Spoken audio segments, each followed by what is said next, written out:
My stepmom tried to steal my dead dad's inheritance and leave me with nothing. So here's the backstory. When my dad passed away 5 years ago, his wife, my stepmom, ended up keeping pretty much everything. At that time, I somewhat naively assumed that things had been sorted out, either through a will or perhaps joint ownership. We were not extremely close, but our relationship was decent enough, and I didn't have any substantial reason to doubt her intentions or actions. However, it always sat a little uneasily with me that she never offered any part of my dad's estate to me. Fast forward to a few weeks ago, a revelation comes out of the blue. My stepmom casually mentions that my dad actually never had a will, contradicting my previous assumptions. Moreover, she hadn't filed for probate, and the house, bought by my dad before they were married, was still solely in his name. Now she suddenly needs my help. She wants me to sign away my rights to the house so she can sell it. She tossed me an offer of $10,000 and sent over some lawyer-drafted paperwork, implying that if we went to court over the estate, she would likely win all the equity in the house. But she's pitching it as her being generous by giving me the $10K to keep things simple. The attached legal statute, however, told a different story. It seemed to suggest that her claims might not hold up in court as strongly as she implied. After consulting with a few probate lawyers, I confirmed that because my dad's name is the only one on the deed, I'm legally entitled to half of the house. After all expenses and paying off the remaining mortgage, my half would be valued at around $80,000. Confronted with this information, I questioned my stepmom about why I was never informed about the house and the absence of a will. Her story suddenly shifted. She claimed that after their marriage, they had refinanced the house, but due to a bank error, her name was never added to the deed. They apparently tried to refinance again in 2015, yet the issue wasn't corrected. She only recently realized that she wasn't on the deed, she said. If she were on the deed legally, I wouldn't be entitled to anything. But since she isn't, I technically own half. Now I'm wrestling with whether or not it would be unreasonable for me to insist on my rightful half. The lack of transparency from her end and the manipulative tone of the lawyer's letter have eroded my trust in her. Moreover, I can't help feeling resentful that she seems to think she's entitled to everything my dad owned, even though I'm his biological son and have legal rights to his estate. This feeling is further compounded by the fact that she received a substantial amount of life insurance money and is financially very well off. She's even been building a luxurious oceanfront property where she plans to retire soon. At 53, she's not financially dependent or struggling by any means. On the other hand, I know that my anger and feelings of being sidelined might be affecting my judgment. Maybe insisting on my half could come off as greedy or stir up unnecessary family drama. But then again, it's not just about the money. It's about fairness, about recognizing my dad's wishes, even though he didn't leave a will, and about ensuring that I'm not taken advantage of. I've been trying to navigate this situation with as much grace as possible, but it's challenging. The idea of potentially going to court over this, of having to fight legally with someone my dad loved, is exhausting and disheartening. Yet, I feel it's important to stand up for my rights and for what's legally and ethically correct. As I ponder over this decision, I'm also preparing for all possible outcomes. Whether this leads to a legal battle or a negotiated settlement, I need to be ready. I'm gathering all necessary documents, continuing my consultations with legal experts, and mentally bracing myself for the next steps. It's a lot to process, and I'm grateful for the support of friends and a few understanding family members as I work through these complex issues. It's not just a legal battle. It's a journey to find some semblance of justice in the wake of my father's passing. Now for the top comments before the update. Not the a-hole. I find it hard to believe the bank made the same mistake twice. No mistake adding spouse to the deed is not required to refinance. Wife would only have been required to sign that if she had knowledge of and gave consent for the home being used as collateral. Curious as to where OP is though, as typically an absence of a will, the spouse is the sole inheritor, regardless if lawyer says he's entitled to half the value, not the a-hole. Get a lawyer and get what's yours, not the a-hole. It sounds like she and maybe her lawyer are trying to do something shady. I wouldn't spend $30K plus in lawyer's fees to try to get all of what you're owed. But I would absolutely start the negotiation process by asking for your half and be willing to take a little less than that, not the a-hole. It sounds like she was fully aware she wasn't on it, and she knew she wasn't going to get all of the money to sell. So she is trying to give you hush and go away money so she can cash in $150K only, shorting herself $10K to get you to walk away with a mild threat that if this goes to court, I'll win. So just do what I want and walk away. Yeah, don't let her get away with shafting you. You're an heir to your father's assets and estate as next of kin, and it's very likely she kept even more money from you than just the house. And you should definitely take her to court. Update 1. After our last big confrontation where I found out the house was still in my dad's name, I got to thinking, what else might be hidden? So I decided to bring in a financial investigator to take a deep dive into all the documents and bank stuff my dad left behind. Boy, did we find some hidden gems. Turns out, my stepmom had been pretty busy after my dad passed away. The investigator discovered several accounts and investment portfolios that were quietly transferred to her name. These weren't just any accounts. They were big ones with lots of money involved, set up long before she and my dad were even a thing. Armed with this new info, I knew I had to talk to her again. I wasn't looking forward to it, but I needed some answers. We met up, and right off the bat, the air was thick with tension. Here's how that conversation went down. Me. So I found out about the investment accounts. Why didn't you tell me about these? Stepmom, clearly caught off guard. Oh, those were just part of our retirement stuff. Your dad wanted me to handle them. Me. But these accounts were set up way before you guys were married. And now they're all in your name? Doesn't that seem a bit off to you? Stepmom. I was just doing what I thought was best. I didn't think you'd need to be involved in all that. Me. It's not about needing to be involved. It's about being fair and honest. You've basically taken control of everything without even a heads up to me. It feels like you're cutting me out of my own dad's legacy. Stepmom. I didn't mean to upset you. I was just trying to keep things simple. Me. Simple for who? For you? This isn't just about money or property, it's about trust. And right now, I'm having a really hard time trusting you. The conversation was intense. By the end, we were both pretty drained. It was clear that things were about to get even more complicated. After that intense meetup, I touched base with my lawyer to figure out what these discoveries meant legally. Turns out, my stepmom might have crossed some legal lines by shifting all these assets into her name without proper rights or discussions. This could be a big deal legally speaking, like court case big. As you can imagine, gearing up for a potential legal battle over your family's stuff is rough. It's not just about the money or the house anymore. It's about feeling like I'm fighting to keep a part of my dad with me, which is super tough.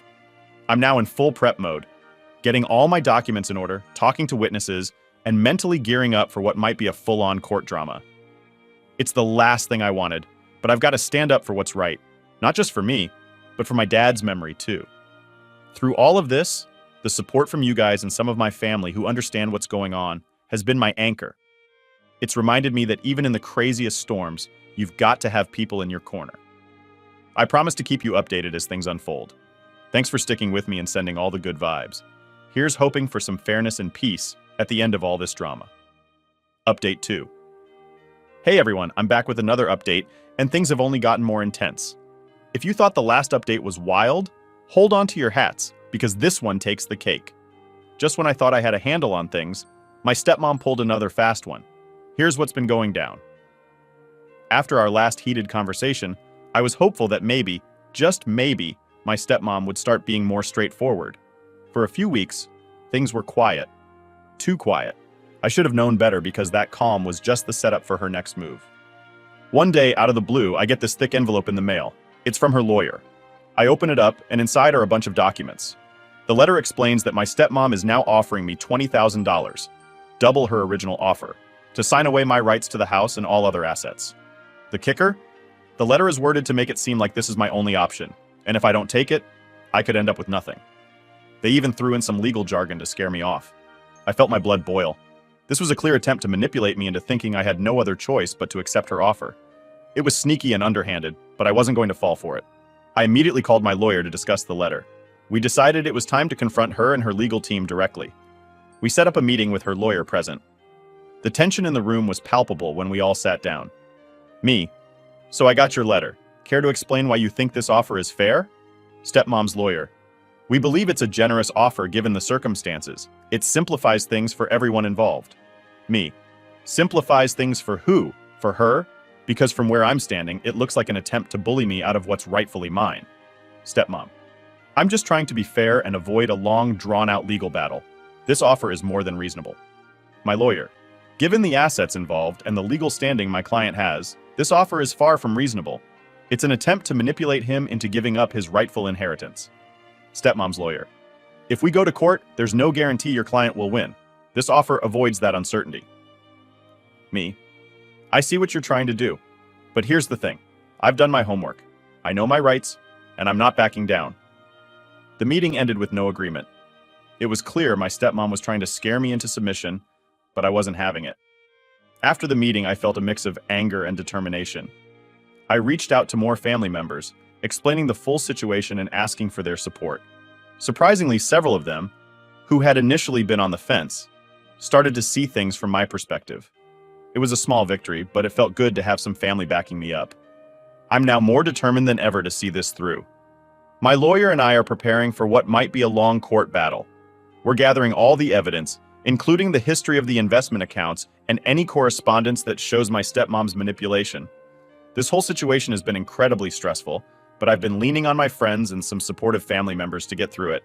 My best friend Jake has been a rock. He's been over at my place almost every day, helping me sort through documents and offering moral support.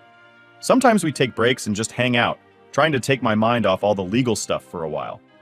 My cousin Sarah, who's been supportive from the start, has also been amazing. She's been helping me gather old family documents and even found some old letters from my dad that might help my case. Knowing that I have people in my corner makes a huge difference. I've been working closely with my lawyer, who's been fantastic. We're making sure we have all the evidence we need to show the court exactly what's been happening. We've got copies of all the bank transfers, documents showing the history of the investment accounts, and even some emails where my stepmom's intentions aren't as pure as she'd like everyone to believe. It's a lot of work, and it's tiring, but I know it's the right thing to do. I need to stand up for my dad's memory and make sure I'm not getting taken advantage of. I won't lie, there are days when this all feels overwhelming.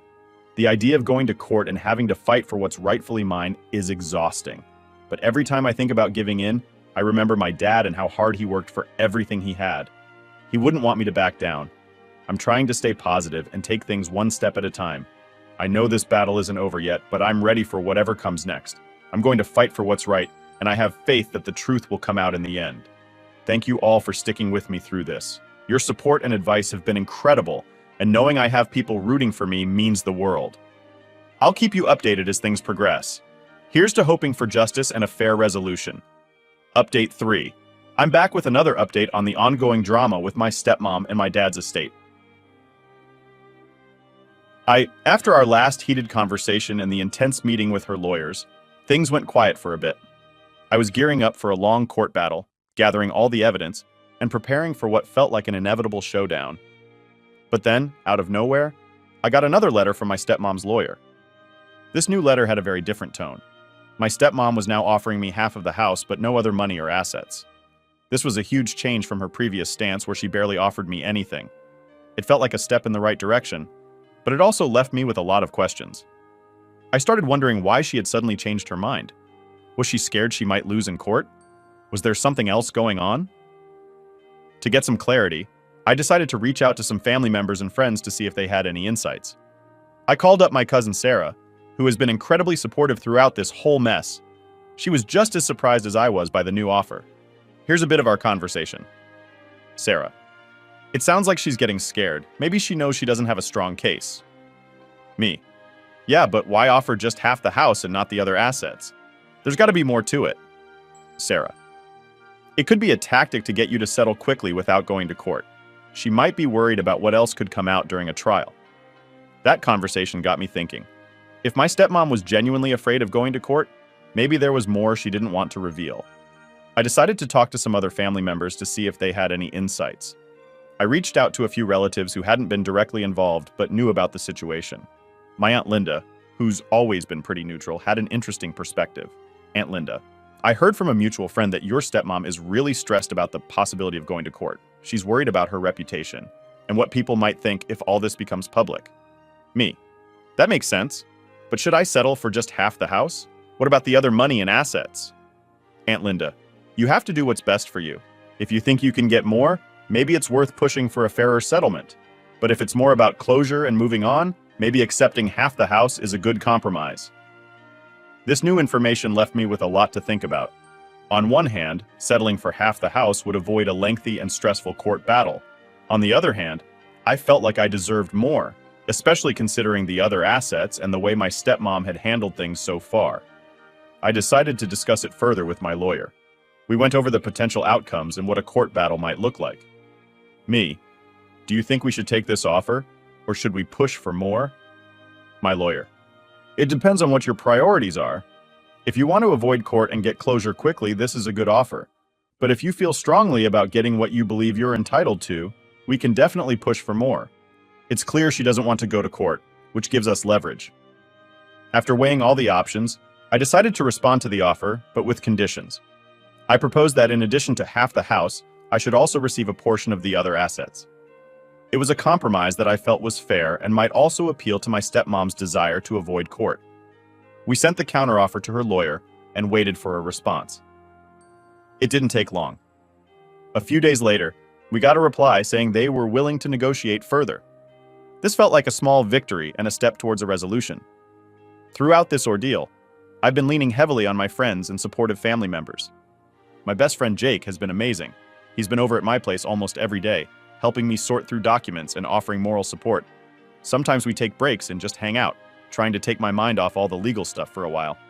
My cousin Sarah, who's been supportive from the start, has also been incredible. She's been helping me gather old family documents and even found some old letters from my dad that might help my case. Knowing that I have people in my corner makes a huge difference. I won't lie, there are days when this all feels overwhelming. The idea of going to court and having to fight for what's rightfully mine is exhausting. But every time I think about giving in, I remember my dad and how hard he worked for everything he had. He wouldn't want me to back down. I'm trying to stay positive and take things one step at a time. I know this battle isn't over yet, but I'm ready for whatever comes next. I'm going to fight for what's right, and I have faith that the truth will come out in the end. Thank you all for sticking with me through this. Your support and advice have been incredible, and knowing I have people rooting for me means the world. I'll keep you updated as things progress. Here's to hoping for justice and a fair resolution. Update 4. Hey everyone, I'm back with a huge update, and trust me, it's a big one. After all the back and forth, the manipulation attempts, and the tense negotiations, it finally came down to a court showdown. And guess what? I won! But it wasn't easy. There was a lot of drama along the way. Here's everything that happened. The court date arrives. The day of the court hearing finally arrived. I was a bundle of nerves, but I felt prepared. My lawyer and I had spent countless hours preparing our case, gathering evidence, and strategizing. I knew we had a strong case, but the thought of facing my stepmom in court was still daunting. As soon as we walked into the courtroom, I could feel the tension. My stepmom was there with her lawyer, looking confident and composed, but I noticed a few signs of stress. Her hands were shaking slightly, and she kept glancing around nervously. The judge called us to order, and the proceedings began. My lawyer laid out our case clearly and confidently. We presented all the evidence we had gathered, the investment accounts, the emails, the discrepancies in her stories. It felt good to finally have everything out in the open. When it was my turn to testify, I took a deep breath and walked up to the stand. I explained everything, how I had been kept in the dark about my dad's assets, the manipulation attempts, and the emotional toll it had taken on me. I could see the judge listening intently, and that gave me some hope. Then came the cross-examination. My stepmom's lawyer tried to discredit me, suggesting I was only after money and painting me as greedy, but I stood my ground. I explained that this was about fairness and honoring my dad's legacy, not just about the money. It was tough, but I felt like I held my own. When it was my stepmom's turn to testify, things took a dramatic turn. She started off calmly, but as she went on, her story started to unravel. My lawyer asked her pointed questions, highlighting the inconsistencies in her statements. She got flustered and defensive, and at one point, she even broke down in tears. After what felt like an eternity, the judge finally made a decision. He ruled in my favor, stating that I was entitled to half the house and a portion of the other assets. The relief was overwhelming. I had won. All the hard work, the stress, the emotional turmoil, it had all been worth it. After the ruling, my stepmom left the courtroom in a hurry, clearly upset. I felt a mix of emotions, relief, vindication, and a bit of sadness that it had come to this. But mostly, I felt a sense of justice. My dad's legacy was being honored, and I had stood up for what was right. The support from my family and friends has been incredible. My cousin Sarah and my best friend Jake were both there in court with me, cheering me on and providing moral support. After the verdict, we went out to celebrate. It was a small victory party, but it felt huge to me. As I look back on everything that's happened, it's clear that this journey has been incredibly tough, but also incredibly important. It's taught me a lot about standing up for myself, about the importance of honesty and fairness, and about the lengths some people will go to when they feel threatened or scared. This whole ordeal has been a powerful lesson in standing up for myself and fighting for what's right. I'm grateful for all the support from my friends, family, and everyone who's been following this saga. Your encouragement kept me going through the darkest times. Now that the court battle is over, I'm looking forward to moving on with my life. I still have a lot of paperwork and legal stuff to sort through, but the hardest part is behind me. I'm planning to use my portion of the assets to invest in my future and maybe even start a scholarship fund in my dad's name. It feels good to think about something positive after all this drama. Thank you all for being there with me through this roller coaster. Your support and advice have been incredible, and knowing I have people rooting for me means the world. Here's to new beginnings and brighter days ahead. Update 5. A few weeks after winning the court case, I was starting to settle back into a sense of normalcy. The stress was finally lifting, and I was focused on the future. Then, out of nowhere, I got a call from my stepmom. I hesitated before picking up, not sure what to expect. Stepmom: "Hi, it's me. Can we talk?" Me: "What do you want?" Stepmom: "I need to apologize for everything that happened. I realize now how wrong I was, and I'm really sorry for all the pain I caused you." Me: "It's a bit late for apologies, don't you think?" Stepmom: "I know, and I deserve that. But I'm in a really tough spot right now. The legal fees and debts have piled up, and I'm struggling. I was wondering if you could help me out financially." Me: "Wait, after everything you did, you're asking me for money?" Stepmom: "I know it sounds terrible, but I'm desperate. I don't have anyone else to turn to." Me: "You put me through so much, lied to me, tried to take everything from me, and now you want me to give you money? No, go figure it out on your own." After hanging up, I was left in a whirlwind of emotions. Part of me felt vindicated, standing up to her after all the manipulation and deceit, but another part of me felt a bit sad and conflicted. It's hard to see someone you once considered family fall so low, even if they brought it upon themselves. I needed to process everything, so I called up my cousin Sarah and my best friend Jake to get their perspectives. Sarah: "Wow, I can't believe she had the nerve to ask you for money after everything she did." Jake: "Seriously, man, you did the right thing. She needs to face the consequences of her actions." Me: "Yeah, I know, but it's still tough. I don't want to see anyone suffer, but I can't just forget everything she did." Jake: "Think about it this way. Helping her now would only enable her behavior. She needs to learn from her mistakes." Sarah: "Exactly. You've been through enough because of her. This is her mess to clean up, not yours." Talking to Sarah and Jake helped me reaffirm my decision. It's important to be compassionate, but it's also important to set boundaries and not let people take advantage of you. My stepmom needs to learn from her mistakes, and maybe this is a part of that lesson. As I reflect on everything that's happened, I realize how much I've grown through this experience. It's been incredibly tough, but it's also been a powerful lesson in standing up for myself, protecting my rights, and not letting others take advantage of me. I remember the early days after my dad passed away, when I naively believed that my stepmom would handle everything fairly. It's been a rude awakening to see how someone can manipulate and deceive, all for their own gain. But through it all, I've learned the importance of fighting for what's right, even when it's hard. The support from my family and friends has been incredible. My cousin Sarah and my best friend Jake have been my rocks through this entire saga.